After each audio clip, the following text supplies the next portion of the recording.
The man who's in the studio with me right now, I tell you what, he's one of my social media inspirations.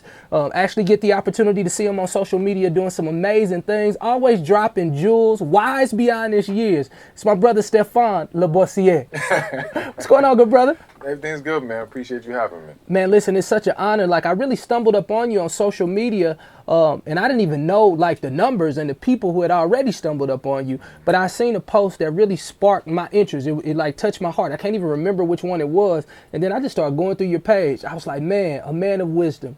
Would love to bring him on the show. And so it's just an honor to hang out with you, bro. Yeah, it's an honor to be here with you, man. I really appreciate it. You've been doing great things. So. Yeah. Been wanting to be here one day, so it's awesome to make it happen. Indeed. For those people who are unfamiliar with your brand, how did we get started? Where are you from? I was born in New York, raised in Miami, now living in Atlanta. Yeah. And, you know, just been following God's guidance on, as far as my purpose and doing this career and helping people with relationships and healing and love.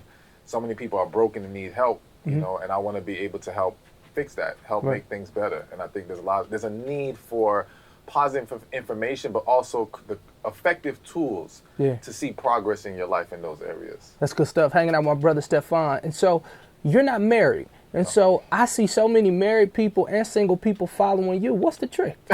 Like, honestly, you know, cause like, I'm married and I'm following your page like, man, you know what? I need to get my life together. So like, how have you found a niche in a market where you're not a product of the product per se?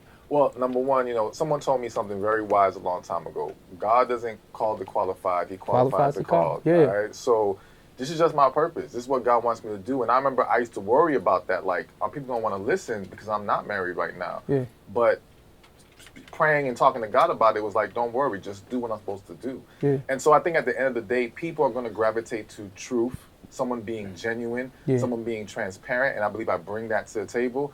And they have seen that what I've said has worked for them. Yeah. People aren't just listening to me because it just sounds good. No, it's actually helping people. It's helping them break free from unhealthy relationships or save their relationship. Yeah. So for that reason, I think when it all boils down to it, they just want help. And if it's working, they're going to come to it.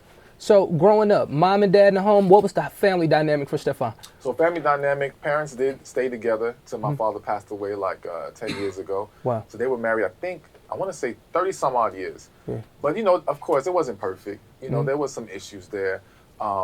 But I did see an example of two people staying together, working through things, and trying to find a way to keep the family unit together. Yeah. But again, I'll be honest with you, I do think that more so than growing up in that environment, it was getting closer to God that helped me see what I needed to see. Yeah. And help me understand what I need to understand as far as relationships and people go. Because relationships are about people. Of course. And once you understand men and women on a deeper level and just human beings on a deeper level, you're able to help assist on how they can coexist together and make more harmonious relationships. Indeed. Hanging out with my brother Stephan huh? And so, Steph, I want to ask you this, because, like, what is your study regimen in terms of people? So are you just a person who's out at the mall kind of watching people's dynamic? Is it books? Is it movies, romantic comedies? Like, what does it look like for Stephan when you're studying people for the messages that you're giving? So, to be honest with you, ever since I was a kid, people would come up to me, strangers, and tell me their deep, darkest secrets. Wow. And I never understood why. And they would just open up and tell me about all the things that happened to them that they're not telling anyone else. So people letting me into their lives on a deeper level is what helped me study and understand people. Yeah. And then now, because I have such a huge following, I'm getting DMs, messages, emails every single day. I have coaching clients. So I'm constantly learning from pretty much on a hands-on approach from what people are going through and what they're facing and how they need to overcome those situations. But then on top of that, I'll read as well. I'll study certain things. I'll research on the internet, try to learn as much as I possibly can. But again, it always comes back to listen to God, listen to my spirit. Because some things you can't be taught. You just got to know from within. And what you see is not what it always is. And I think God gave me a gift to kind of see past the surface and understand what's going on deeper within people. Indeed. So I want to kind of get into to your life a bit. So, you know, I'm sure every interviewee or interviewer has literally asked, you know, so are you seeing somebody? But I want to go back to maybe that first love, right? Maybe it was a high school sweetheart. Like, what did you learn from your first love, if she exists? So my first, I guess you can call it first love. And when I look back, I say, you know what? I don't know if I was really in love or more so infatuated. Right. And that's one of the things I learned. One of the things I realized is that many times we confuse love with infatuation. We Yeah. confuse love with fear. We mask deeper issues and we mask unhealthy attachments to people by calling it love. Yeah. So the reality is that I wasn't truly in love. I was just caught up in the hype. Yeah. And that's what happens to so many people. The resume looks good, but you haven't figured out what's going on deeper within that person. Yeah. Do you have a true connection with that individual? So for me, I learned there was no true connection there, which to me is the missing ingredient for people who want to have a successful relationship. Yeah. I don't care how good it is. I don't care how much you like them, how much you get along. If there's no deeper connection, it's not going to work. Yeah, that's good stuff. And so for that person right now, Stephan, who's literally trying to get back into a relationship or literally trying to mend the pieces back together because the puzzle looks so scattered. It's 1,000 pieces on this puzzle and all of them are all scattered because of the heartbreak that they've experienced. Like, what would you say to that person to bounce back from heartbreak? They got to heal.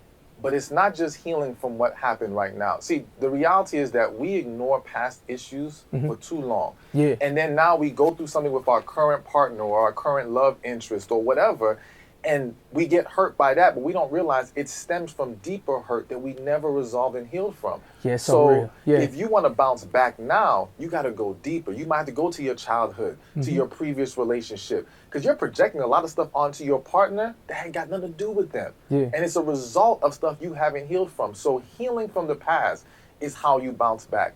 And you've got to be willing to go through the process because too many times we don't get the help we need. Yeah. We try to suppress things, but you have to heal by releasing, not suppressing. That's good. Stephan, you know, the truth is, it's funny you say that. As I was traveling the country talking about relationships, I realized that, you know, I've been married for 13 years, that I never really truly gave all of myself to my wife because I was adopted, right? Never meeting my biological mother or father and being able to give of myself to a woman was tough for me because my mother gave me up for adoption. And once that thing healed, we've been able to build new pieces and give new memories. My question, Stephan, honestly, as you look back at your childhood, what brick or what block in your past may become a hindrance to your future or something that you worked on? Well, I think one thing that I struggle with, and it's going to be in my book coming out, Finding Love After Heartbreak, was when I found out my father cheated on my mother. Yeah. And the way that whole thing came out, and that situation made me feel like I don't ever want to put someone I love through that. Yeah. But I kind of internalized it in an unhealthy way to where it was almost like, all right, let me not get into these relationships. If I thought for even a second I might be tempted, Like I'm not going to be in that I'm good. relationship. I ain't with you no more. Exactly. Yeah, we through. Exactly. So it was like, it was an unhealthy level. But again, I've since worked on those things and I recognized it and started correcting it. So now it's no longer an issue. But it was something that I didn't even realize at one time was having a negative impact on my dating and relationship. And then, you know, as a single man or, you know, maybe seeing someone, what are some of the things as a person like you, so wise beyond your years, like what do you look for in a woman?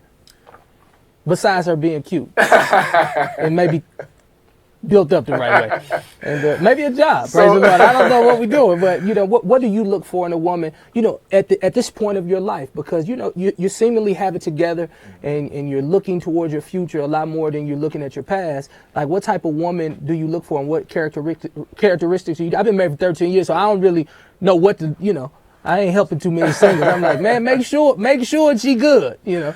Positive energy is number one. Praise God. Because a woman's energy is so powerful and can impact the man on so many levels. And there are men out there who chose a wife for superficial reasons or reasons that weren't truly important on a deeper scale. And she's not positive and her negativity is destroying that relationship. It's not to blame her, but yes, you can get attached to a negative person and it can really derail your life and derail your purpose. So positivity, number one. Of course, a love for God, because I have a love for God. So we have to align in that way. Someone who can be supportive. I tell men all the time, you need someone who truly believes in you. Yeah. All right. Now, granted, you got to give her something to believe in. So you can't just you can't be like, look, I'm a clothing designer today. Believe in it. Nope, exactly. I think I'm a rapper today. Right? No, that's real. Exactly. But she has to genuinely see something great in you, because if she doesn't, again, I've heard men say to me, I married a dream killer. It didn't matter what he threw her way. It didn't matter if he planned it out right. She wasn't trying to hear it. She ain't trying to hear that. So you can't be attached to that if you're trying to move forward as a man. So positivity, love God, being supportive. And for me, I'll be honest, I like someone who takes care of themselves. I'm very much into taking care of myself, going to the gym, eating healthy, all these things. So I want someone who aligns with me on that too, because I don't need to be at home seeing all these snacks in the house Yeah. and things I shouldn't be eating because you don't care about healthy stuff. Yeah, and I you do. on the honey bun Exactly. ministry, babe.